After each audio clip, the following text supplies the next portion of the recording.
Everyone.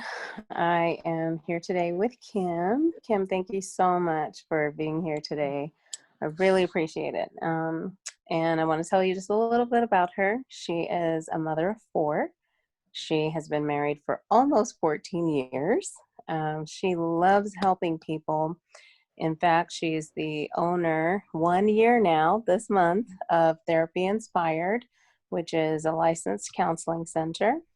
And it was actually a health crisis that led her to start this. And so, Kim, I was wondering if you don't mind starting out telling everyone what led you here. Absolutely. Thank you so much for having me, Lali. Um, so, about 3 years ago, I was actually working as a supervisor and clinician at Dallas Children's Advocacy Center, um, working with kids who had been traumatized, dealing with physical and sexual abuse. And one day, um, while I was at work, I started to feel really, really bad. Wasn't sure what was going on, but over the course of maybe a few days, I wasn't getting better. And I started to get to a point to where I was having a difficult time breathing. I was having a hard time just walking and sitting. And something told me, you need to go get this checked out. Like, this is not, an upper respiratory infection that the doctors thought I had. So I went to the emergency room. Um, there, they told me that my blood pressure was so sky high, it was in stroke range. Um, I had barely any blood and was in need of a blood transfusion. And they told me that I didn't have any kidney function. So from there, from the emergency room, I was sent to the hospital. I was at Presbyterian of Plano, and I stayed there for about a month while they did tons of work and lots of different experiments trying to figure out what had happened. I was about 33 years old at the time, and they were trying to figure out, how did this young, mom who is in really good health condition all of a sudden crash. Um, so after about a month, they had done so many different, they tried different diagnoses, tried different tests, tried different treatments. Nothing seemed to be working to get my body back to normal. And they said that they feel like it was probably the diagnosis that they were really hoping it wasn't, which is a very rare blood disorder called atypical hemolytic uremic syndrome. And so they ended up giving me the treatment for that disorder, and that is actually, it kind of evened everything out. And so I was able to stop losing blood, and my body started to kind of function the way it was supposed to. So they, shared with me a lot of information about it and said it's extremely rare. You're lucky to be alive, really, at this point. And but this is something that you're going to have to deal with for the rest of your life. The treatments, at the time, the treatments were by infusion. So they wanted me to go ahead and get a port placed in my chest so that they could infuse it. It's a chemo infusion. And they said I would have to get these infusions for the rest of my life. So at the time, I had to get them every 2 weeks, every 14 days. And they said that there's always a possibility that I could have another reaction, which means this time the reaction affected my kidneys. The next time, they said it could affect my heart, it could affect my lungs, it could affect my lymph nodes, my nervous system. You just never know. They weren't really sure what triggered it. They said it could be a combination between an upper respiratory infection that I did have, earlier, which kind of brought on the symptoms. But they also said that it probably started through my last pregnancy with my last son. Yeah, it was a scary time for me. And I know it was scary for my kids and for my husband. And we needed a lot of answers. And even some of the answers that we got didn't feel like answers. It was just really confusing and really scary. But I think in that moment, I had like this meeting with God, in a hospital room. And he was saying to me, you're going to be okay. and I'm going to use all of this for my good. And so I'm going to take care of you. You don't have to worry about it. Just trust me through this. And that was the only thing that really got me through that experience, is knowing and believing and hearing his voice saying, hey, you're going to be okay. Because it was extremely scary in the moment, not knowing what was going to happen. So from there, after all of this happened, work became a struggle. I started dialysis, which is a 4-hour treatment 3 times a week. So working full time, taking care of my kids and doing dialysis felt impossible. It was really difficult. I could not work full time. I was really struggling. The people at the advocacy center were trying to be as helpful as possible, but needed me in full-time status, and it just wasn't possible. So I ended up having to take leave from work and just really try to work on healing and allowing my body to get the rest that it needed. Um, I ended up not being able to go back to the advocacy center, and I started to struggle with some mental health. I felt really depressed and really lonely and unsure as to my purpose. And in the back of my mind, God kept saying, I have a purpose for you. I'm going to use this for my good. You don't have to be scared. Just listen to me and trust me, and we're going to get through this. And so I took some time and I rested and I worked on my own mental health. I started seeing my own therapist. I really focused in on my kids, and I was doing a lot of journaling, and I realized, I was I was created to help people, and I really, really want to do that. And since I can't do it how I was doing it, maybe I need to do it a different way. And so I chose the name Therapy Inspired because in that moment, I feel like God inspired the idea of opening up this private practice and being able to help people in a way that was going to work for me, especially at that time.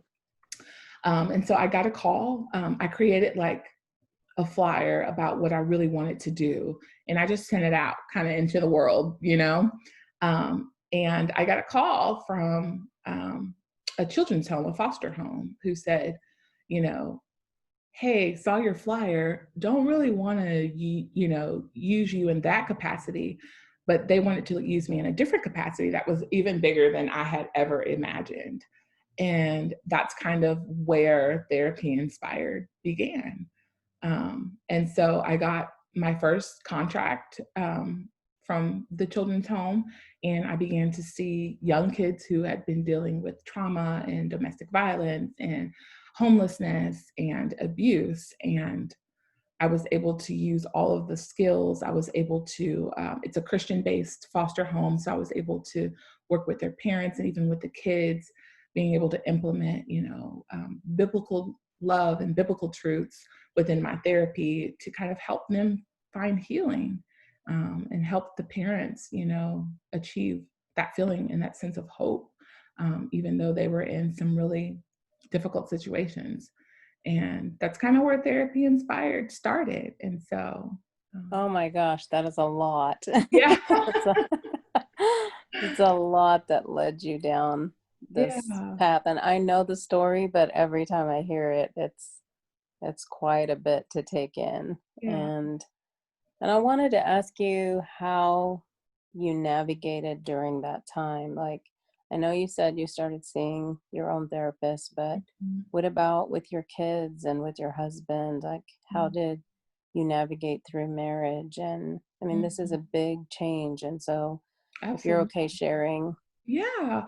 You know, one of the things that I can absolutely say is that my husband was truly like my rock during this time. Like, it solidified the fact that like God made him just for me, just Hmm. for us. He knew exactly what he was doing when he put us together because, during that time, I didn't have the strength to do as much. Like, I was able to, of course, love on my kids, but, housework was hard. I needed a lot more rest. I wasn't able to go out and be out as much. And, he was constantly just letting me know that, hey, it's okay. You do so much all the time, and it's okay for you to take a seat and just rest. He's like, I understand, the kids understand. I'm here to pick up that slack. Like, don't worry about it. And so I think it kind of opened up the communication between us. I shared a lot about the things that I typically wouldn't say, but would feel. I was able to kind of express those things more to him. And so, um, and he was very honest, and it was good because I don't think I viewed myself the way that he views me, Mm. and he views me with as a woman with a lot of strength, and I don't think I recognized that strength. What I saw was weakness. And he said, no, like, you're the strongest person I know. And the fact that you're able to just even still get up every day, you still want to make breakfast for the kids, you still want to spend time with the kids, you're still making it to soccer games and basketball games, and you're rooting them on, and you're loving on them, and you're helping them with homework. Like, you don't have to do those things, but you find the strength to do it every single day. And so he's like, that is strength, and even though you may not feel as great and you may need to take more breaks, you take those breaks and know that I'm here to fill in the gaps when needed, Mm. you know? Yeah. And so that truly helped. And it helped to open up that communication between us, because I could say, hey, honey, this needs to be done, but I really don't feel good. And he'd be like, okay, go lay down. I'll take care of it, you know? Um, Mm. and so if anything, I feel like this time strengthened our marriage, it made us a stronger unit. And then on top of that, he was the one who truly was pushing me. He was like, if God's saying do it, hey, let's do it. And I was like, but I'm scared. I don't know how to do any of this business stuff. And he's like, hey, that's what you have me for. Like, he has a master's in business administration. So like, that's what he does. And so he was like, I'll take care of those pieces. You tell me what. He's like, you handle the therapy piece because you're an awesome therapist, and I'll handle everything else. And so just to be able to do that and know that I can trust him and know that he understands what I want and how to get there, I don't even almost have to say anything. He just kind of does it. Mm. So that's been an amazing piece as well. Because I know one of the things that I truly asked God was like, help our marriage to be something that is used by you. And so I feel like he's using our marriage to help make an impact in the kingdom um, here on earth right now. And so um, it's been pretty incredible to kind of watch the process and how things have changed and progressed and evolved over these last few years. I'm so glad to hear that because in your time of need, you were able to see that you have true love and Mhm. you were able to, just physically get what you needed, the support and the encouragement and coming alongside you during that time. And so I'm Yeah, really glad that you were able to see that yeah, um, during that time. And that's an encouragement to others who, maybe are in a similar situation with illness or maybe even a chronic illness. And just it opens our eyes to be able to see what maybe we would miss otherwise. yeah. And illness opens our eyes to a lot of that. So thank Mhm. you for sharing that. The other thing that we had talked about that I wondered if you would just share your piece. And I know you and I have said everybody's sharing, so we're hearing so many different opinions right now. Yeah. But just personally, as a woman of color, I wondered if you would share. Um, we had talked about we're not asking to change the terms, like we still call it a master bedroom, Mm. and Yeah. that's okay. That's what it is. Mhm. But there is deep change that needs to happen, and we're just curious about what that looks like. And so I wanted you to just share any thoughts you had with, how can we come alongside, especially Black Lives Matter in a daily life kind of way. I'm not meaning the movement necessarily. I mean, yes, the movement, but what I mean is even if people are just suddenly cutting it out when they hear Black Lives Matter because they're thinking of the movement, Right. how can we speak to showing in daily life that Black lives do matter because our history says otherwise? Right. Um, so the phrase Black Lives Matters means so much to me, especially as a mom of four Black kids. The idea that when people look at you, um, they see something, and there are stereotypes that pop up in people's heads, automatically.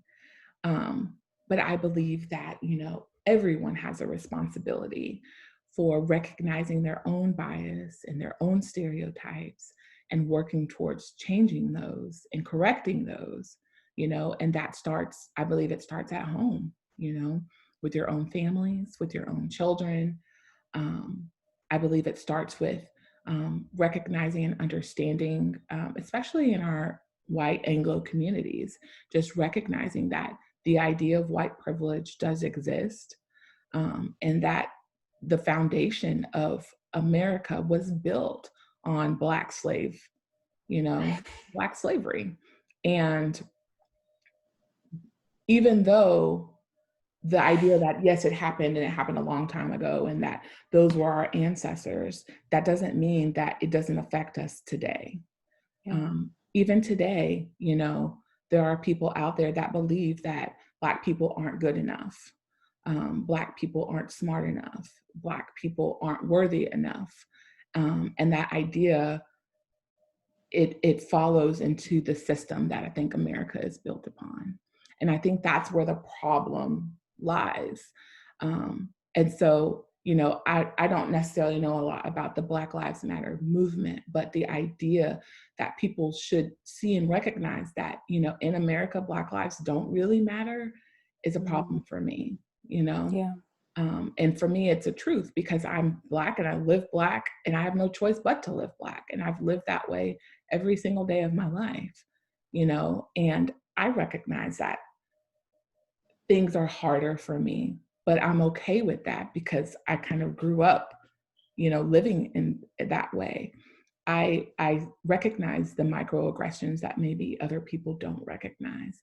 I recognize the privilege that is not afforded to me only because of my skin color. I Mm, recognize that my parents had to work harder than most white people their age had to just to get the things that they have right now.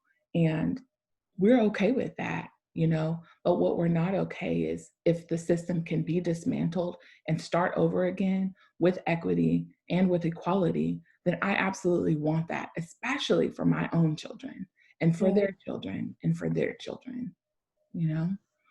And so for me, it's about creating a new system, Mm, that starts at a baseline where everyone can be treated the same, where, Black men aren't killed just for being Black, you know, um, where people aren't stopped, where my children don't have to fear the police because they know that they're Black.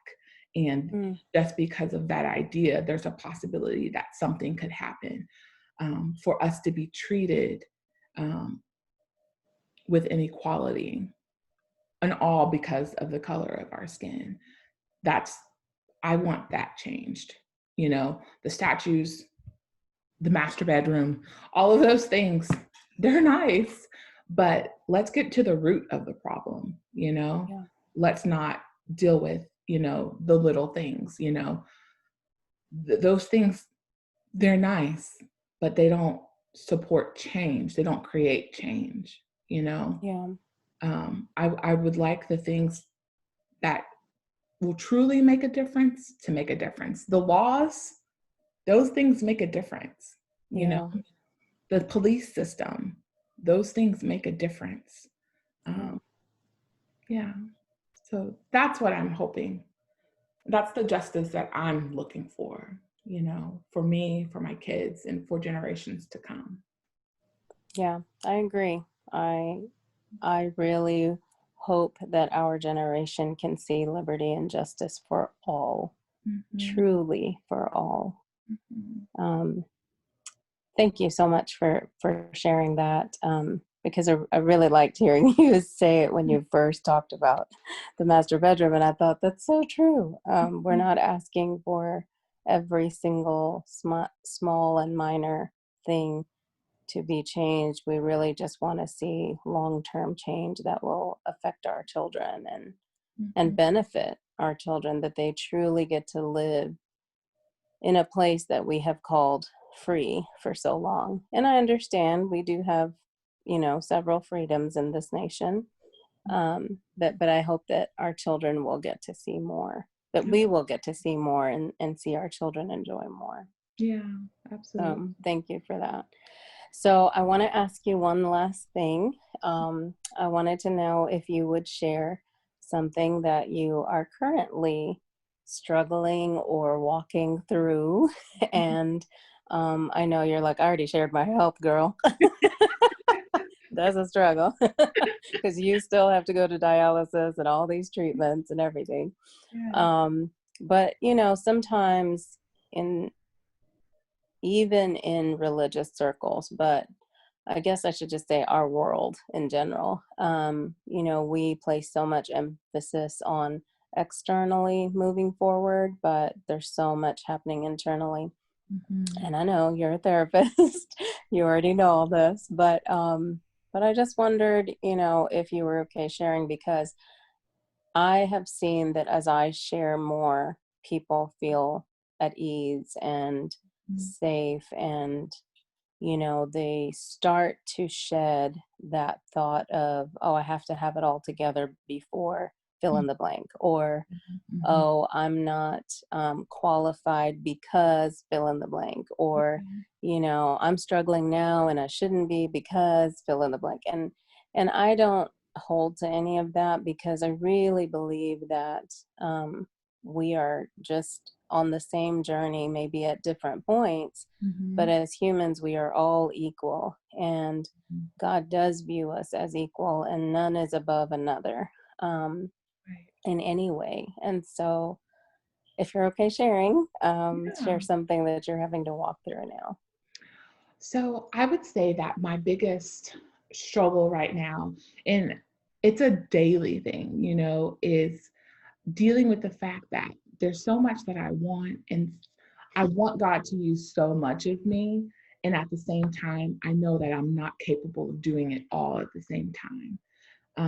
And that has been, I think, a lifelong struggle for me, because I'm that type of person that, like, I have goals, like I want to do this and I want to do that and I want to do this and this and this and this, and I want to do it all right now. And God has gotten to a place where he's had to say, hold on, Kim, let's take it a little bit at a time. Like, yes, I have filled you with all of these things, and I have filled you with all of this ambition and all of these gifts and talents, and I gave them all to you for a specific purpose.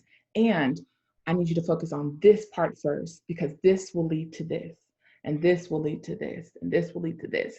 And although I know you want to do it all right now, you can only do so much at one time. And so although I know you have this internal need to do all of these things, you can't do them all right now. And it's Yeah. okay that you can't do them all right now. Like, it's okay that you're not this superwoman, because I didn't create you to be superwoman. Like, you don't have to be a mom and a wife and a therapist and a business owner and do all of these wonderful things right now, because you can't do them all at the same time, but you can do a little bit at a time. And I have created these seasons of your life because I want you to sit in these seasons for a moment, because there's so much I can teach you in these moments. Learn from these moments and take what you can, because this season will end and there will be a new season where you'll get to fulfill new parts of your life that I have for you. And in that next season, you will be able to take the things that you learned from the past season and incorporate those things. And then that season will end too, and you'll move on to a new season.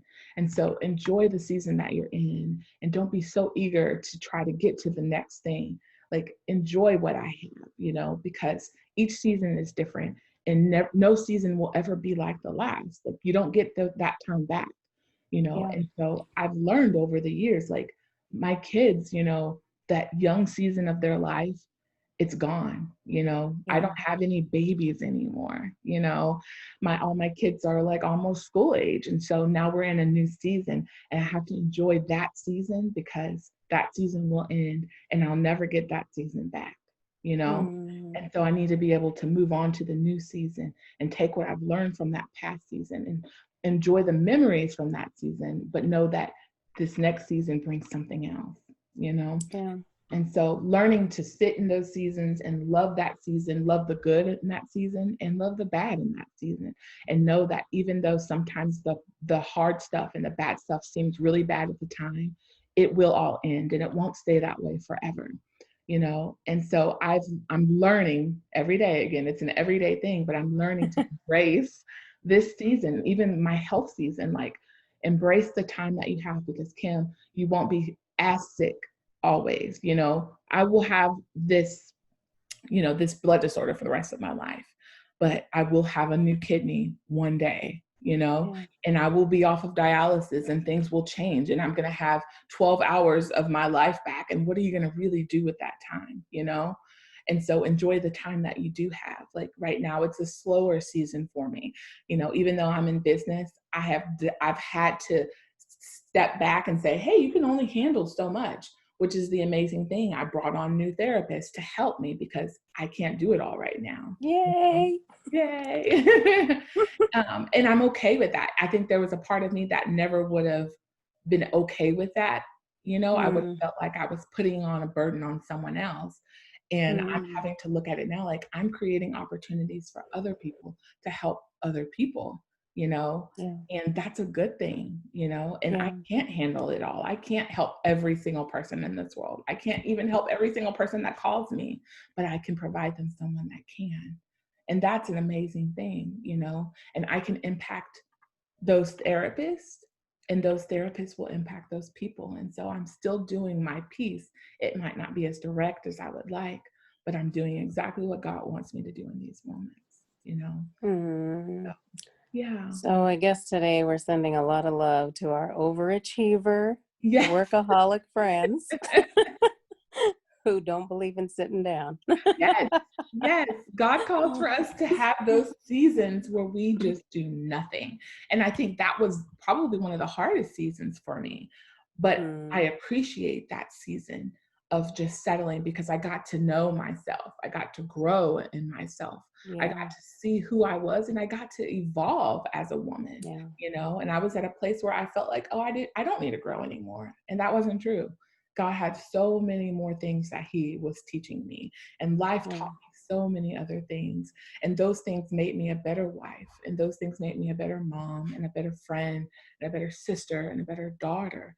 And I'm a better person now for those things. And I needed that season. As much as I hate winter because I don't like the cold, winter is imperative, right? Because it Yeah. allows for the cold, it allows for things to get frozen out, it allows for certain plants to die, right?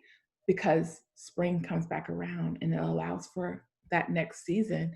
It allows for that rain and for that new growth, right? And Yeah. for those plants to spring up and become brand new. But winter was necessary for spring to happen. And I think that if we look at it that way, there's certain seasons in our lives that are necessary, although they may be uncomfortable. It's really important that those things happen before the next season in our life is able to spring up and truly see that growth. Yes, that's so true. So, whatever season you're in, to love yourself and give yourself grace Mm-hmm. to walk through that season. Absolutely. Um, yeah. Well, thank you so much. I'm so glad we got to do this today. You're welcome. I And really appreciate it. It was fun. well, go ahead and tell everyone your website so they can come see your business. Yes, www.therapyinspired.com. Check us out. I'm on there. All of our other therapists are on there. All of the different therapies that we provide, all the different programs. We're opening up our Sunnyvale office. Our walls are finally Yay! up. Yay! So it's coming along. So we're really excited. We're putting in our light fixtures now. The electrical work is getting done. So we're hoping Oh, to be cool. back in office by September 1. But right now we're Okay. providing telehealth. We take most insurances. We take employee assistance programs. And of course, we take cash. So, Yes. Yes. So therapyinspired.com. yeah. I'm so excited to hear that you're opening. I wasn't sure when, with all this COVID craziness, I wasn't sure when that was going to happen. Yeah. So, Yay. back in the office, hopefully September 1. We're looking at those numbers, and because of my health, of course, I have to be super careful, but we're hoping to at least be back in the office, probably with masks on, hopefully in September if the numbers go down. So, Okay. but yeah. Okay. Well, If thank not, you so much again. oh, of course. Thank you. All right. I appreciate We it. will see everybody later. All right. Bye. Have a wonderful day. Bye. Mhm.